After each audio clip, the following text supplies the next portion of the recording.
Now,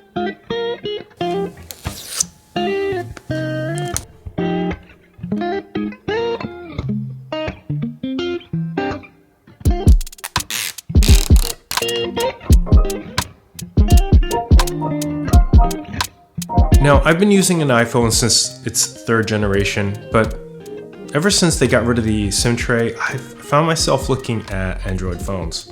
Also, now that I'm not in the US, Apple has lost some of its appeal, mainly because the weather app is pretty inaccurate around here and most people use WhatsApp. Anyways, guys, what a time to be alive.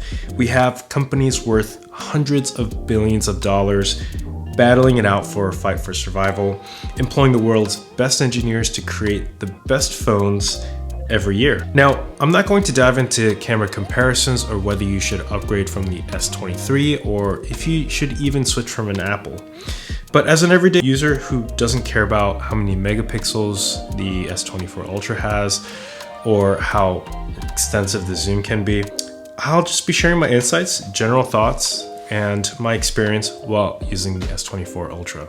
Reason number one is that it's just nice. So have you ever sat in a car and just felt something different? It's hard to say as a collection of all the little things start to add up. Even if you drive a decent car, sitting in a different brand just gives you a completely different experience and vibe. It may not be better, but just different. And I get that from Samsung. It's built different and arguably built better than the iPhone. The iPhone is polished, it's beautiful, it does everything perfectly. But the Samsung, kind of like an overachiever with a chip on its shoulder, puts their best foot forward in every single way. Yes, the screen, the glass, the battery life, its cameras, everything just feels a little bit better. And also completely customizable, which is amazing.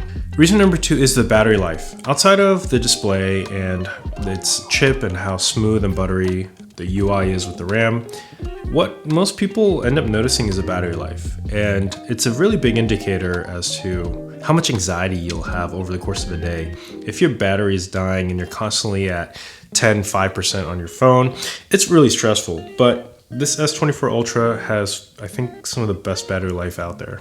And it feels nice. It feels really nice when you invest a lot of money, or not really invest, but you purchase a really nice phone, and the battery life is lasting you days, not just one day, 24 hours, and you wake up with just, 15% on your phone. Reason number three is the screen.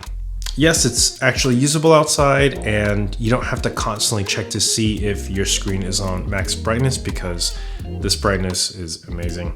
But more than that, I want to talk about the design aspect of the screen. Now, in a world where all phone screens are going to more softer, rounder, more bubblier designs, Samsung decided to go the opposite direction and make 90-degree edges for each corner.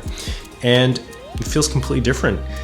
I'm kind of serious. Samsung went Blade Runner with the S24 Ultra, or the S20s series in general, creating a phone you'd almost feel like you're using in a floating car with synthetic humans.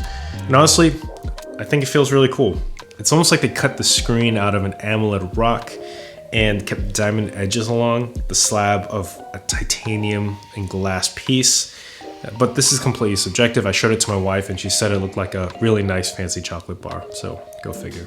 Reason number four is I don't want to like the S Pen, but I actually do. I like it because I have an Apple Pencil and that kind of bothers me a little bit because with the iPad, it feels like a nuisance to carry. I tend to misplace it. I leave it in my backpack or a pocket somewhere, or it just falls off the iPad and I don't know where it is, maybe in the crack of the couch. And the battery dies if you don't charge it for a couple of weeks. Sometimes I just want to jot something down really quick, and that's what the S Pen is really good at doing because it's tucked into your phone and it disappears. You don't have to worry about carrying it, getting a different case, or how you're going to carry it. And it's by no means necessary, and I'm quite confident that a majority of Samsung S23, 24, or anyone who uses the S Pen, a lot of people probably don't use it. But honestly, it's really nice, just from the perspective of someone who's used the Apple Pencil on the iPads. The AI features for the S24 Ultra are pretty darn cool, but I don't see myself using most of them most of the time. So for example, you can edit photos, and you've probably seen dozens of videos by now of people editing their pictures. I would probably use that once in a while, but I don't take too many pictures. I can see people taking a lot of pictures of their families or their dogs, pets, things like that. And occasionally, yeah, you'd want to actually change the photo. But what I end up using more is the summarize function. Now, probably like a lot of you, my attention span has gone down dramatically.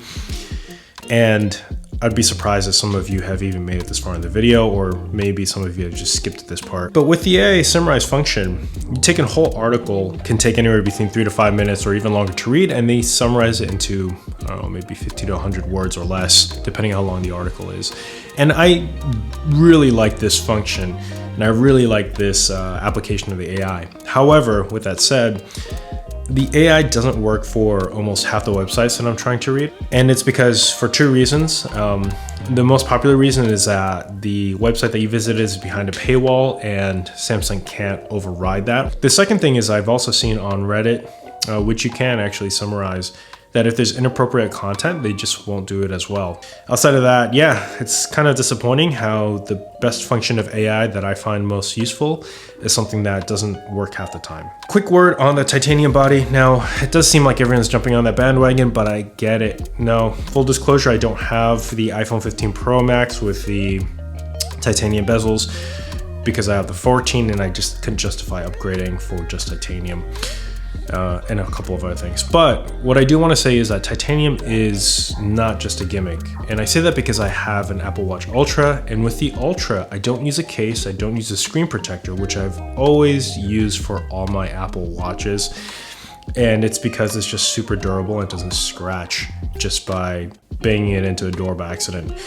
And with that said, this actually, a titanium body actually lets you use the phone without a case, which is super cool. Now that it has a titanium bezel, I feel a lot more comfortable not using a case for the phone itself. This is a little bit longer than I'd like, but I've come to the conclusion that there are 3 reasons why someone would buy the S24 Ultra. And the first reason is pretty obvious. It's because they never got sucked into the Apple ecosystem. Second reason is because they have a Samsung phone already and they appreciate the design. They just want to upgrade to the newest phone that they offer. And the third is for the enthusiast who likes the specs. They want the best cameras, they want the display or the chip. But outside of that, everything else feels like a nice option. The AI or the S Pen, things like that. And after using the Samsung S24 Ultra for a couple of days, I couldn't stop thinking about the other Android flagship phones. And pretty much confidently say at this point, if I were to have kept this phone, I would definitely switch this over to my daily driver, despite the fact that I've been with Apple for over a decade at this point and all my products are Apple. But the Samsung just feels more in line with what I appreciate at this current point in time, which is scary because I know that there are so many other Android phones out there that I would love to dive deeper into, which is a deep and dark and expensive hole. Anyways, thanks for watching, and I'll see you guys in the next one.